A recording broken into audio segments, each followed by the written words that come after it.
The Audi Q3 has spent 2 generations being the car people bought because the badge said Audi and the alternative required thinking harder. The 3rd generation is the first one that asks you to look past the badge and actually sit inside. The BMW X1 is more fun to drive. The Cupra Terramar is cheaper on the same platform.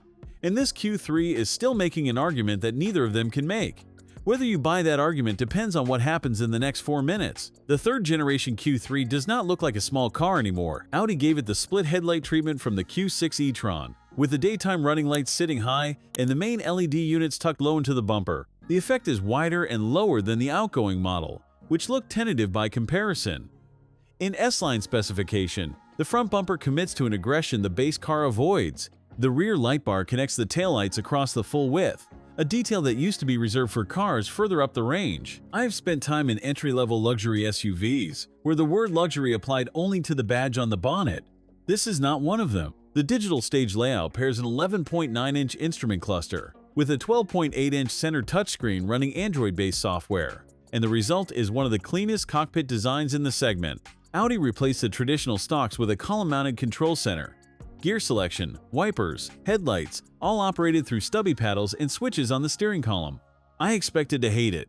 I didn't. It took 5 minutes to learn, and it freed up the center console for a wireless charging pad and cup holders, where a gear lever used to live. The S-Line sport seats in this specification hold you without punishing you. Rear passengers get sliding and reclining seats, which is a detail the BMW X1 doesn't offer in every configuration. The Cupra Terramar shares this platform, shares this factory, and costs significantly less. What it does not share is this interior, the material quality above the beltline, the fit of every panel, the weight of every switch.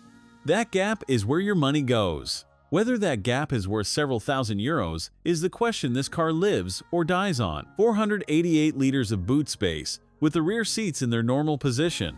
Slide them forward, and it stretches to 575. Fold them flat, 1,386 liters. The load lip is low. The floor is flat. The opening is wide enough to be genuinely useful on a weekly shop.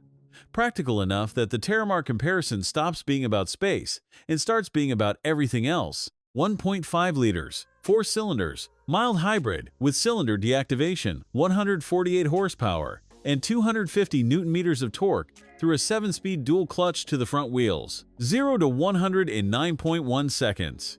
This is not the engine that sells the car. It is the engine that gets out of the way while the interior does. On a motorway, the cylinder deactivation is seamless. In town, the mild hybrid keeps stop-start smooth enough that you stop noticing it. What you notice instead is the refinement. Sound-deadening glass comes standard. The cabin stays quiet in a way that 148 horsepower rarely earns the right to be. 52,450 euros is a difficult number when the BMW X1 offers more power, more driving engagement, and comparable interior quality for similar money. Whether the Q3 earns that figure depends on how much the interior matters to you. For me, this is the first Q3 generation where the cabin genuinely makes the argument the badge always promised. If that argument matters more to you than the drive, the Q3 just became a serious answer. Thanks for watching. If you enjoyed this video, hit that like button and subscribe for more content just like this. Leave a comment below with your thoughts or questions. I read every single one. And don't forget to click the bell icon to get notified about my next upload. See you in the next video.